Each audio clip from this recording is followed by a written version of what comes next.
새로운 시장을 뽑는 서울과 부산에 지금 YTN 취재진이 나가 있습니다. 먼저 서울 상황부터 좀 알아보도록 하죠. 안보라 앵커 전해주시죠. 네, 저희는 지금 서울시청 앞 특별 스튜디오에 나와 있습니다. 말씀하신 것처럼 이제 투표 마감 시간이 1시간이 채 남지도 않았습니다. 아직까지 투표 안 하신 분들이 있다면 조금만 서두르셔서 소중한 한 표 행사하시면 좋겠습니다. 김대근 기자, 정말 결전의 시간이 얼마 남지 않았는데 지금 이 시간 후보들은 어떤 마음으로 보내고 있을까요? 네, 글쎄요. 아마 굉장히 긴장된 마음으로 오늘 하루를 보내지 않았을까 싶은데 네. 투표율이 당락에 영향을 미친다는 분석도 있는 만큼 투표율 추이를 보고 있지 않을까 싶기도 하고요. 예. 다만 공식 선거운동은 어제 끝났기 때문에 오늘은 후보들이 전면에 나서지는 않았습니다. 네. SNS를 통해서만 입장을 밝혔는데요. 박영선 후보는 서울 시민들이 분노하고 있다. 그 화를 자신에게 내달라 이렇게 얘기했습니다. 네. LH 사태 등으로 실망한 민심을 끌어안기 위한 그런 메시지로 보입니다. 그러면서 정직한 서울의 미래를 강조했습니다. 아무래도 오세훈 후보를 저격한 것으로 보이는데요. 박영선 후보는 그동안 자신은 미래, 오세훈 후보는 실패한 과거라고 공격을 해왔죠. 그리고 내곡동 의혹을 부각하면서 거짓말하는 후보다 이런 공세를 펴기도 했습니다. 이런 메시지는 출정식 때부터 계속되어 왔는데요. 당시 박영선 후보의 말을 들어보겠습니다.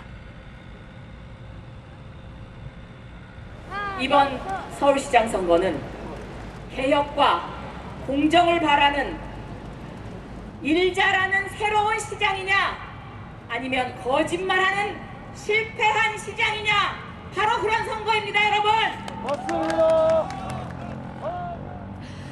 예, 오늘 오세훈 후보도 메시지를 남기지 않았습니까? 네, 그렇습니다. 오세훈 후보는 정권 심판을 강조했습니다. 정권 심판해달라던 시민들을 잊을 수 없다. 그리고 이번 선거 과정에서 청년의 분노와 그리고 국민이 원하는 희망, 서울 시민이 가진 저력을 봤다. 상식과 정의가 통하는 나라를 만들겠다 이렇게 밝혔고요. 예. 정치에 응어리진 마음을 투표를 통해서 풀어달라 이렇게 얘기했습니다. 부동산 정책, LH 사태, 그리고 박원순 전 시장 사건 등 공정과 정의의 가치를 건드린 사건들 때문에 민주당에 실망한 민심을 향해서 지지를 호소한 것으로 보입니다. 오세훈 후보도 꾸준히 정권 심판을 강화하기 위한 메시지를 내왔는데요. 들어보겠습니다.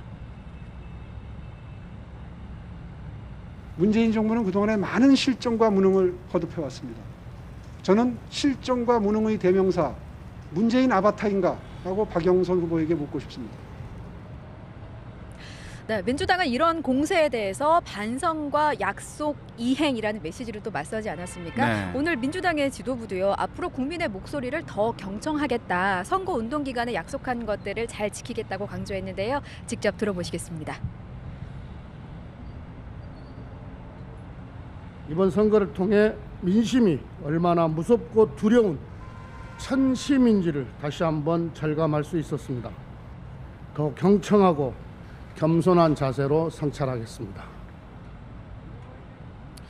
네, 여기에 더해서 이낙연 상임 선대위원장도요. 국민 여러분께 사과도 드리고 또 약속도 했다. 모든 말씀을 충실히 이행하겠다 이렇게 얘기를 했습니다. 네. 그동안 민주당 선거 과정에서 LH 사태라든가 아니면 부동산 정책과 관련해서 대책을 여러 차례 내놨습니다. 아무래도 국민의 신뢰를 회복하기 위한 과정이 아니었나 싶은데 이런 약속을 지킬 테니까 지지를 해달라 이런 메시지였던 것으로 보입니다. 이에 대해서 국민의힘 오늘도 정권 심판을 강조하고 나섰습니다. 한번 들어보겠습니다. 박원순 시장의 그 성폭력 사태에 대한 참 심판도 아울러서 지난 4년 동안에 문재인 정부가 이룩한 여러 가지 업적에 대한 종합적인 평가를 갖다 해야 되고. 예, 김종인 위원장은 그러면서 오세훈 후보가 상당한 표차로 승리할 것으로 예상하고 있습니다. 지금 방금 들으셨다시피 이번 선거는 박원순 전 시장의 성추행에 대한 심판 그리고 문재인 정부의 지난 4년에 대한 평가라고 보고 있고요. 그동안 국민의 삶이 어려워진 만큼 분노가 상당하다. 이게 국민의힘에 유리한 것으로 본다는 겁니다. 자, 그렇다면 실제 결과는 어떻게 나올지 정말 궁금합니다. 투표함 뚜껑을 열어봐야 알겠습니다만 일단 투표율의 경우는요. 서울 기준입니다. 오후 7시 54%를 넘겼습니다. 이게 선거 결과에 어떤 영향을 미칠까요?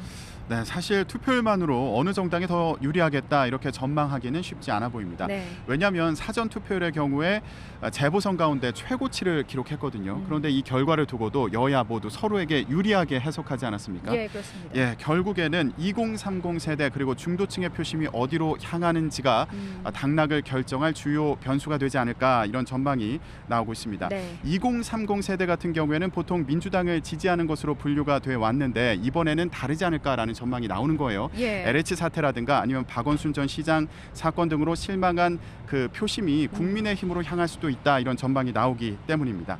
또 오세훈 후보가 국민의당 안철수 대표와 단일화를 하면서 중도층의 표심을 좀 가져가지 않았을까 이런 해석도 나오고 있거든요. 민주당 같은 경우는 안철수 대표 지지층이 단일화 결과에 실망하면서 아예 투표를 하지 않을 것이다 이렇게 전망을 하기도 했어요. 예. 하지만 국민의힘 같은 경우에는 안 대표 지지층 가운데 3분의 2 정도는 오세훈 후보를 지지할 거다 이렇게 전망을 했습니다. 그런 만큼 예, 그런 실제로 만큼. 어떤 결과가 나올지 좀 지켜봐야겠습니다. 그 결과 잠시 후면 확인하실 수 있습니다. 네. 자, 이렇게 이번 선거의 쟁점까지 모두 짚어봤는데요. 서울 시민들에게도 그렇고 후보들에게도 그렇고 오늘 하루 1분 1초가 정말 소중하고 귀한 하루였을 것 같습니다. 네. 자, 투표소문은 8시까지 활짝 열려 있습니다. 퇴근길 조금만 서두르셔서 소중한 한 표 꼭 행사하시기 바랍니다. 지금까지 서울시청 앞 광장에서 전해드렸습니다.